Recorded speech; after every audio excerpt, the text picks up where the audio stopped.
We are Team Oral Audio, and this is our Meaningful Engaged Learning webquest entry for Dr. Michael Muir. While targeting auditory learners, we are explaining the MEL model. Each medium within our webquest represents a different section of the MEL model while representing different ways auditory learners learn. There is a blindfolded lecture that simulates an auditory learner's experience in a lecture, a comic strip that represents the environmental portion of the model, and a podcast representing the meaning and student-teacher relationships. There's also a poem representing the way auditory learners would process motivation as an aspect of the MEL model, and lastly, we wrote an acrostic explaining our reasonings to avoid rewards. Auditory learners learn best by listening and speaking out loud. They learn best in a lecture setting where there is minimal visual stimulus. They tend to memorize best by repeating things out loud, associating it with music, or adding rhymes. It would be beneficial for these students to have the class broken up into groups and explaining the material to one another. They will benefit from listening and by explaining the content in their own words. When teaching, make sure you give directions fully. Say write your name on the top left corner instead of write your name here. That way, the auditory learners do not need to stop listening and start watching. Try to imagine these students blindfolded and handcuffed when writing your lesson plan. That's how they'll get the most out of the lesson. Kinesthetic learners are often very physical learners who excel on the field and in hands-on lab exercises, but have trouble staying still and become bored more easily during a traditional lecture. Kinesthetic learners benefit from the use of models to express their ideas, and when studying, kinesthetic learners benefit from short study sessions with others, separated by short breaks, and can get the most of their studies from flashcards and memory games. They learn most effectively in lab settings and during field trips, where they can experience content firsthand. Visual learners connect information to what they see. They like maps and diagrams and usually have a great sense of direction. Make sure to give handouts of what you are talking about because they benefit from seeing the words on paper more than hearing it. Always include diagrams and pictures in your lesson and try color coding your information. They will be able to remember what group is in what based on the colors. If you don't have a handout, write key terms and facts on the board for them to see and use colored chalk or markers. Don't scold them for doodling during the class. In fact, encourage it.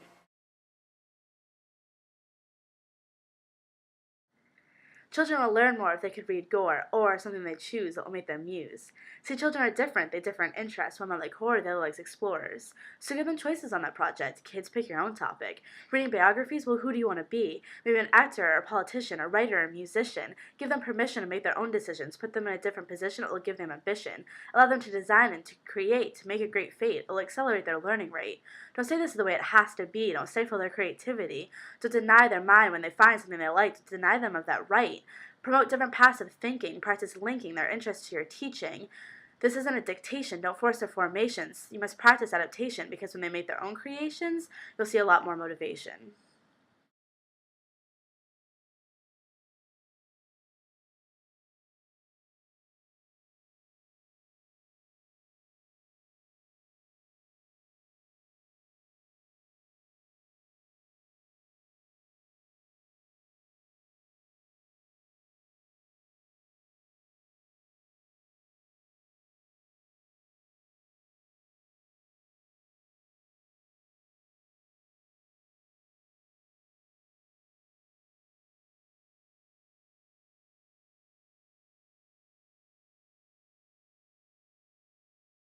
Having a strong student-teacher relationship is imperative to student success.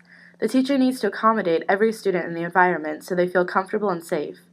Every child has different comfort levels, but you can combine different aspects of what is expected of you into one. Some children might want teachers that joke around, and some might just be looking for a place where they feel safe to make mistakes. As long as you create an environment where there is trust and respect for each and every student, the students will most likely thrive in the classroom. When discussing meaning as part of the Meaningful Engaged Learning model, Dr. Mike Muir breaks the model down into two parts, connections and context. When discussing connections, he asks that teachers create a mental framework of knowledge for students to connect to, and to relate instruction to previous learning and students' lives, and also to help students learn better by association. For context, he asks that teachers explain why what is being taught is important, rather than simply because it is in the book, and to provide students with real-world work and metaphors while giving them a real-world audience to be accountable for, and to also show them how what is being taught is used and useful.